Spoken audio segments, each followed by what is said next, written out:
मेरे प्रिय भाई और बहनों, आज मैं आपको कोई नई शिक्षा या कोई नया संदेश नहीं देने जा रहा हूं। मैं यही बताना चाहता हूं कि यीशु मसीह इस संसार में आप और मेरे लिए आए। प्रभु यीशु मसीह इस संसार में आप और मेरे लिए आए। जब हम सुसमाचारों को पढ़ते हैं ध्यान पूर्वक, तो हमें लगता है कि प्रभु यीशु किसी को ढूंढ रहे हैं, उनकी नजरें किसी को खोज रही हैं। हमें यूहन्ना के सुसमाचार के अध्याय 5 में पढ़ने को मिलता है कि यरूशलेम मंदिर के पास एक कुंड था, उसका नाम था बैतसदा। और उस कुंड की खूबी यह थी कि लोग विश्वास करते थे कि कभी ना कभी कोई स्वर्गदूत उसमें उतरता था और पानी को हिलोर देता था,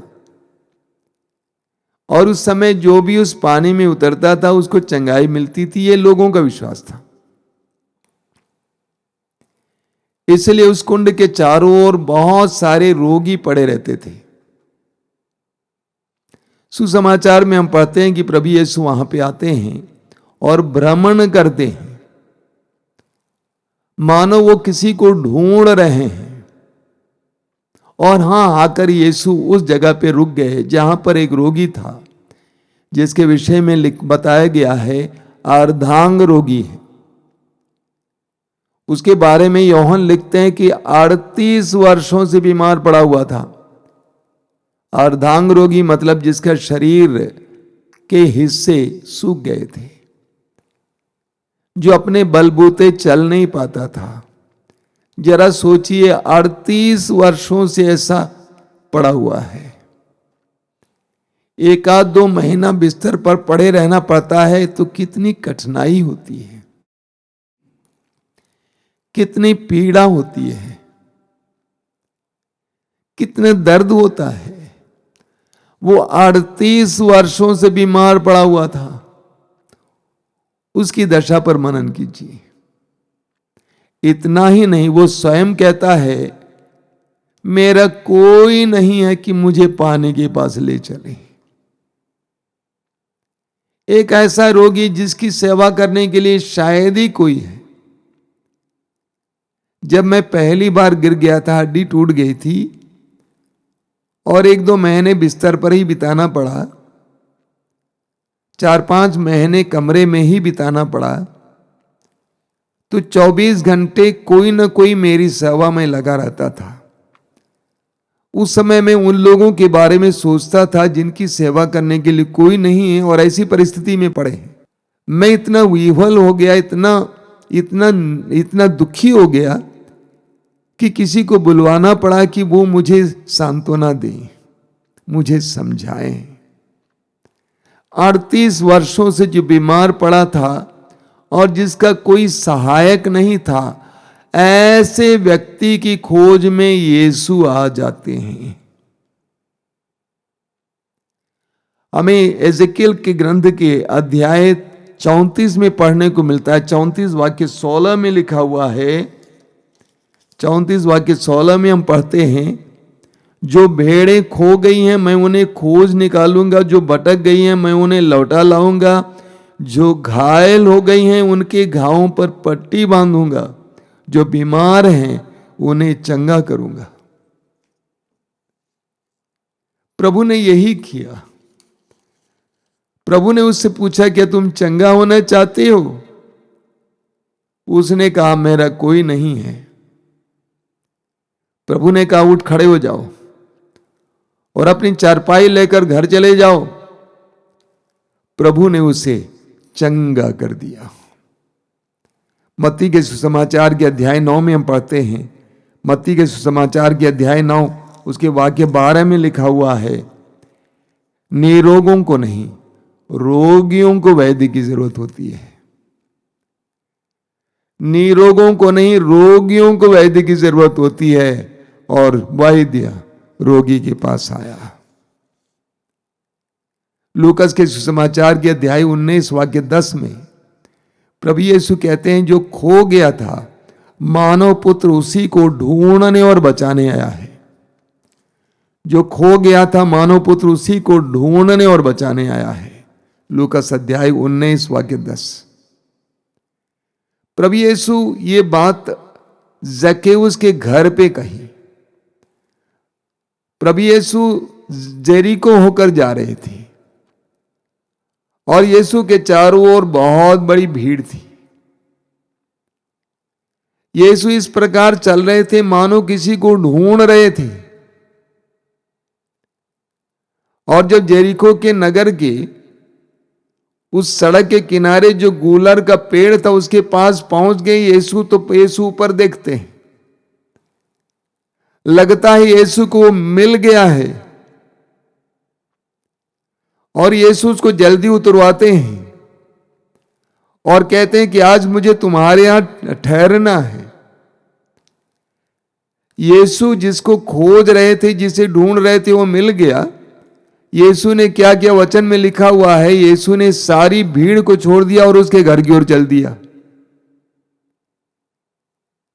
सारी भीड़ खड़ी रह गई और कहने लगे कि एक पापी के यहां ठहरने गया है, यह एक पापी के यहां ठहरने गया है। लूकास के सुसमाचार के अध्याय 15 में प्रभु यीशु ने एक बहुत सुंदर दृष्टांत सुनाया है। तुम में से कौन है जिसके पास 100 भेड़ें हों और एक भेड़ खो जाए तो 99 भेड़ों को निर्जन प्रदेश में छोड़कर एक भेड़ की खोज में न जाएं?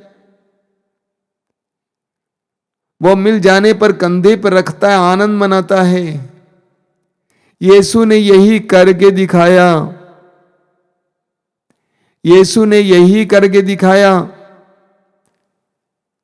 मत्ती के सुसमाचार के अध्याय 9 वाक्य 13 में प्रभु यीशु कहते हैं, मैं पापियों को बुलाने आया हूं। यीशु घोषित करते हैं कि मैं पापियों को बुलाने आया हूं। कई संसार में कोई भी पापी की संगति चाहता है? यीशु कहते हैं मैं पापियों को बुलाने आया हूं। जक्केउस के घर पहुंचने के बाद यीशु ने कभी नहीं कहा कि तुमने लोगों को ठगा है, तुमने लोगों को लूटा है, तुम धन पशु हो, तुम्हारे लिए धन ही सब कुछ है, तुमने गरीबों की उपेक्षा की है। कुछ नहीं कहा। यीशु के जाते ही मुक्ति उस घर में आई।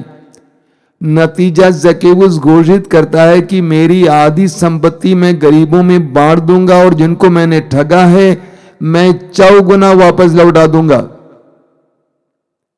यीशु इस संसार में हमें ढूंढने आए। मार्कुस के सुसमाचार के अध्याय 5 में हम पढ़ते हैं, यीशु एक अबदूतग्रस्त के लिए गलीलिया झील पार करते हैं। एक अबदूतग्रस्त के लिए गलीलिया झील पार करते हैं और वचन में लिखा हुआ है, जो ही वो छुटकारा पाया यीशु नाव में बैठकर इस पार चले आते हैं। यीशु की प्रेम की गहराई देखिए मेरे भाई और बहनों। एक अबदूतग्रस्त को छुटकारा देने के लिए गलीलिया झील पार करते हैं, समुद्र पार करते हैं। वर्षों पहले प्रभु ने मुझे एक गीत दिया था, पर्वतों को लांघ कर, सागरों को पार कर, यीशु आया मेरे पास, मुझ पापी को ढूंढ कर। यह एक सच्चाई है।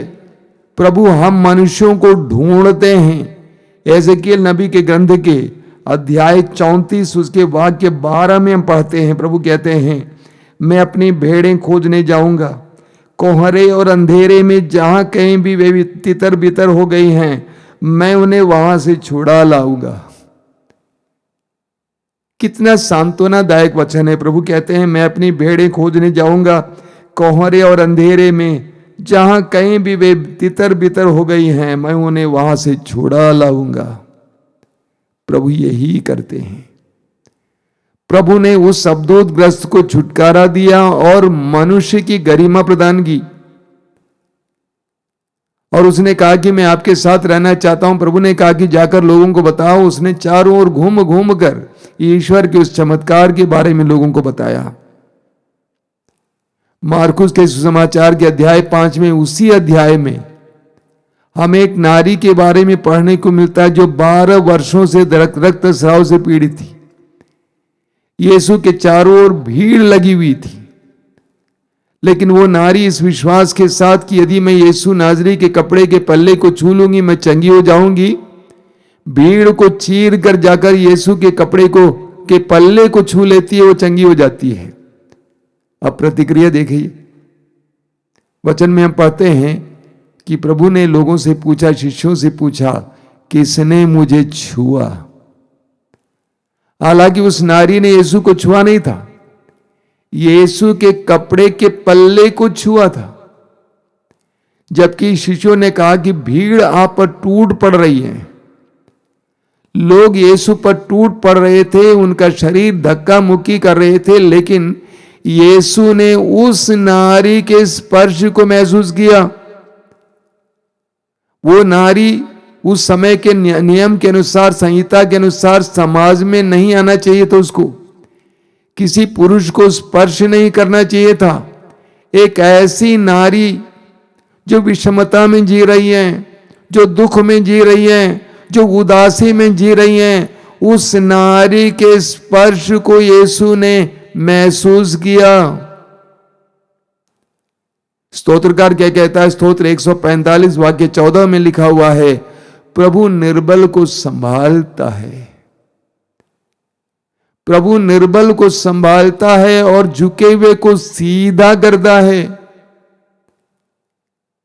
यीशु को देखिए, यीशु अन्य लोगों की तरह नहीं है।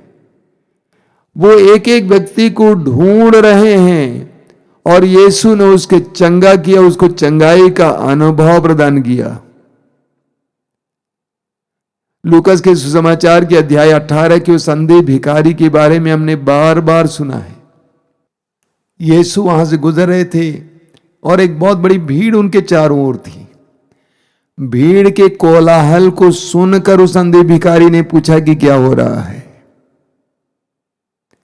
कोलाहल हो रहा था, आवाज हो रही थी, यीशु का नाम ललकारा जा रहा था। ऐसे में वो अंधा भिखारी पुकारता है, यीशु नाजरी मुझ पर दया कर, यीशु दाऊद के पुत्र मुझ पर दया कर। इतने बड़े कोलाहल में यीशु ने उसकी आवाज को सुना। मानो यीशु का ध्यान उस अंधे भिखारी की आवाज पर था। यीशु ने उसकी पुकार को सुना। प्रवक्ता ग्रंथ अध्याय 21 वाक्य 6 में हम पढ़ते हैं, दरिद्र की प्रार्थना सीधे ईश्वर के कान तक पहुंच जाती है। कितना सुंदर वचन है। दरिद्र की प्रार्थना सीधे ईश्वर के कान तक पहुंच जाती है। स्तोत्र 34 वाक्य 7 में लिखा हुआ है, दीनहीन ने प्रभु की दुहाई दी, उसने उसकी सुनी।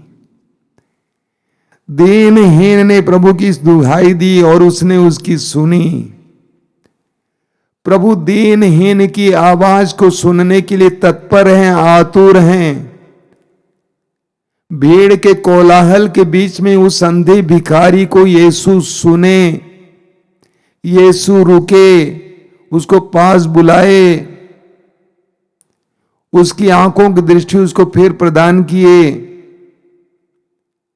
स्तोत्र 51 उसके वाक्य 19 में लिखा हुआ है, तू पश्चातापी दीनहीन का तिरस्कार नहीं करता। पवित्र बाइबल कहती है कि ईश्वर प्रेम है, वो हमारे पिता हैं, अब्बा हैं। वो दीनहीन की पुकार को अनसुना नहीं कर सकता है। हम पढ़ते हैं स्तोत्र 146 के वाक्य 8 में, प्रभु अंधों को दृष्टि प्रदान करता है, प्रभु झुके हुए को सीधा करता है। प्रभु अंधों को दृष्टि प्रदान करता है और प्रभु झुके हुए को सीधा करता है। ये प्रभु का स्वभाव है। और उस स्वभाव को हमारे सामने पेश करने के लिए यीशु आए। यीशु आप और मेरे लिए आए। लूकस के सुसमाचार के अध्याय 7 उसके वाक्य 11 से हम पढ़ेंगे। प्रभु यीशु नैन नगर में प्रवेश कर रहे थे। बहुत ही सुंदर दृश्य। उस समय कुछ लोग एक मुर्दे को ढोकर नगर के फाटक से बाहर आ रहे थे और उसी समय प्रभु यीशु अपने शिष्यों और बहुत बड़ी भीड़ के साथ नगर के फाटक पे पहुंच जाते हैं। उसी समय ऐसा लगता है कि प्रभु यीशु उसी के लिए आए थे। और उस मुर्दा वो एक जवान लड़का था जो एक विधवा का एकमात्र सहारा था, एकमात्र बेटा था। यीशु वहां पर आ जाते हैं। ये संयोग नहीं है बल्कि प्रभु की योजना का हिस्सा है। स्तोत्रकार कहता है स्तोत्र 34 उसके वाक्य 19 में, प्रभु दुखियों से दूर नहीं है, जिनका मन टूट गया है प्रभु उन्हें संभालता है। यीशु को पता था कि नैन में एक विधवा है, विधवा का एकमात्र बेटा है, वो मर चुका है। और यीशु वहां पे पहुंच जाते हैं। जब उनको पता चला कि विधवा का एकमात्र सहारा है, बेटा है, मर गया है, उस विधवा के पास जाकर कहते हैं मत रो। लोगों को रोक देते हैं। लोग खड़े हो जाते हैं। अर्थी को जमीन पर रखा जाता है। उस लड़के को प्रभु यीशु ने जिंदा किया और उस मां के हाथ में थमा दिया। That is what Jesus does. यीशु यही करते हैं, आज भी यही करना चाहते हैं। उसी समय आते हैं जब ऐसा लगता है हमारा सब कुछ गया, अब वो गाड़ा जाएगा, अब मेरा कोई सहारा नहीं होगा, मैं कैसे जीऊंगी। अगर हम यीशु पर विश्वास करते रहे, कर रहे हैं, यीशु वहां पर पहुंच जाएंगे। यीशु हमें ढूंढने के लिए आए। यूहन्ना के सुसमाचार के अध्याय 4 को पढ़िए। उस सामरी स्त्री के प्रसंग को देखिए। दोपहर का समय था, बहुत गर्मी थी, यीशु थक गए थे, शिष्य भी थक गए थे, उनके पास खाने के लिए कुछ नहीं था। यीशु ने शिष्यों को भोजन खरीदने के लिए भेज दिया। बड़ी रोचक बात है, प्रभु यीशु जहां कहीं भी होते थे उनके साथ 3 व्यक्ति हुआ करते थे। कौन है? पेतरुस, याकूब, यूहन्ना।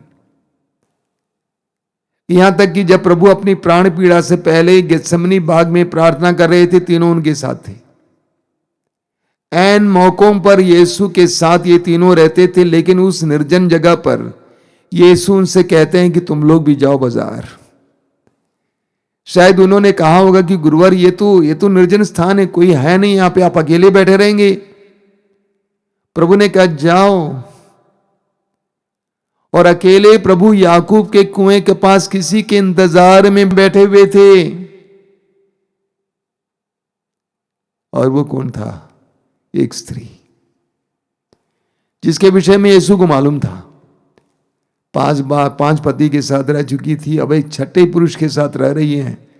एक ऐसी नारी जो वासना से युक्त थी, वासना में लिप्त थी। यीशु मानो उसको बचाने के लिए वहां पे आए, उसको वासना के दलदल से बाहर लाने के लिए वहां पे आए और उसके इंतजार में बैठे हुए थे। शिष्य दूर थे, उस नारी से वार्तालाप करने लगते हैं। नारी को इस बात का एहसास होता है कि आदमी सब कुछ जानता है। प्रभु ने कहा कि तुम्हारे 5 पति रह चुके हैं, जिसके साथ तुम रह रहे हो वो भी तुम्हारा पति नहीं है, ऐसे पुरुष के साथ तुम रह रही हो, मैं तुम्हें जानता हूं। नारी अपने को रोक नहीं पाई। ये इंसान मेरे बारे में सब कुछ जानता है, तब भी बोलता है तुमने सत्य कहा है। उसको तो बोलना चाहिए था तुम झूठ बोल रही हो। जब उस नारी ने कहा कि मेरा कोई पति नहीं है, प्रभु को कहना चाहिए था तुम झूठ बोल रही हो, लेकिन प्रभु ने ऐसा नहीं कहा। प्रभु ने कहा तुम सत्य बोल रही हो। प्रभु के प्रेम का एहसास उसको हुआ। स्तोत्रकार कहता है स्तोत्र 27 वाक्य 10 में, मेरे माता पिता मुझे त्याग सकते हैं लेकिन प्रभु मुझे अपनाएगा। मेरे माता पिता मुझे त्याग सकते हैं लेकिन प्रभु मुझे अपनाएगा। वो नारी जो अपनी छोटी दुनिया में रह रही थी, अपने गंदे जीवन के कारण उसके अंदर लज्जा पैदा हुई थी, शर्म थी। शर्म के मारे नारियों से की आंखों से बचने के लिए वो दोपहर को पानी लेने आई थी, सुबह ने आई। एक ऐसी नारी की खोज में यीशु आते हैं और उसको छुड़ा लेते हैं, मुक्ति प्रदान करते हैं। नतीजा समारिया के बहुत सारे लोग यीशु पर विश्वास करने लगते हैं। मेरे प्रिय भाई और बहनों, 2000 वर्ष पहले प्रभु यीशु इसी तरह लोगों को ढूंढने और बचाने के लिए आए हैं। वही यीशु आज भी हमें ढूंढने और बचाने के लिए आए हैं। वो हमारे लिए आए, दुखियों के लिए, पीड़ितों के लिए, निराश लोगों के लिए, उदास लोगों के लिए, जीवन से हताश लोगों के लिए, जिंदगी में बार बार विफलता का अनुभव करने के बाद अपने आप को खत्म करने को सोचने वाले लोगों के लिए कि आप नशेड़ी हैं, आपने अपनी जिंदगी को बर्बाद किया है, परिवार को बर्बाद किया है, कि आप वासना में लिप्त हैं, अश्लीलता में लिप्त हैं, आप लज्जा में जी रहे हैं, कि आप दुखी हैं, पीड़ित हैं, रोगी हैं, कि आप गरीब हैं, दुखी हैं। यीशु आपके लिए आए हैं। आपको क्या करना होगा? मैं सोचता हूं लूकस के सुसमाचार के अध्याय 15 में प्रभु यीशु ने उस खोई हुई भीड़ के बारे में कहा है। भीड़ जहां खो गई थी वहां से आवाज दे रही थी और वो गड़ेरिया उसकी आवाज को सुनकर उस भीड़ तक पहुंच जाता है। उसी तरह मैं आपसे अनुरोध करूंगा, आप जिस स्थिति में हैं, जैसे हैं, डोंट वरी, चिंता मत करो।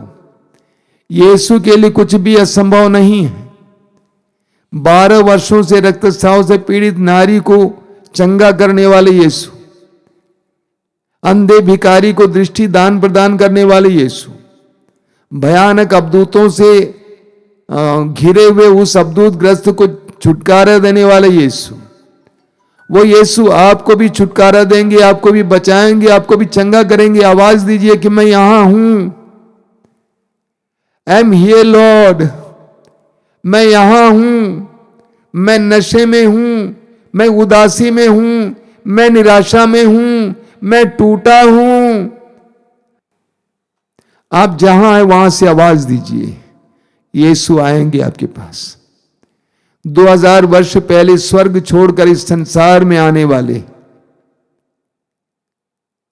अपने आप को ईश्वर का पुत्र न समझकर रोगियों, दुखियों, पीड़ितों, हर प्रकार की बुराई में फंसे हुए लोगों के पास जाने वाले आप और मेरे पास भी आएंगे। आंखें बंद कीजिए, प्रार्थना कीजिए। हम दुखियों, पीड़ितों, पापियों, निराश लोगों के लिए संसार में आए यीशु से प्रार्थना करेंगे। अपनी परिस्थिति के बारे में प्रभु से कहिए, प्रभु मैं टूटा हूं, निराश हूं, मैं जीवन में विफल हूं, हताश हूं, भविष्य के बारे में बहुत ज्यादा चिंतित हूं, आगे क्या होगा मुझे नहीं मालूम, मैं बेरोजगार हूं, गरीबी में हूं, तंगी में हूं। यीशु मैं जहां हूं वहां से आवाज देता हूं, आइए यीशु, आइए मेरे जीवन में, आइए। आवाज दीजिए मेरे भाई और बहनों। प्रभु यीशु मैं तुझे धन्यवाद देता हूं इन क्षणों के लिए। मैं जानता हूं कि इस समय तेरा आत्मा कार्य कर रहा है, हम में से हर एक के अंदर कार्य कर रहा है। यीशु अपने आत्मा को भेजकर हम में से हर एक को इस समय स्पर्श कर हमें विश्वास का वरदान दे, हमें प्रार्थना का वरदान दे, हमें विश्वास में बने रहने का वरदान दे। यीशु एक एक भाई बहन को समय स्पर्श कर, यीशु स्पर्श कर। धन्यवाद यीशु, तेरी स्तुति, तेरी आराधना, तेरी महिमा। धन्यवाद यीशु, तेरी स्तुति, तेरी आराधना, तेरी महिमा। धन्यवाद यीशु, तेरी स्तुति, तेरी आराधना, तेरी महिमा।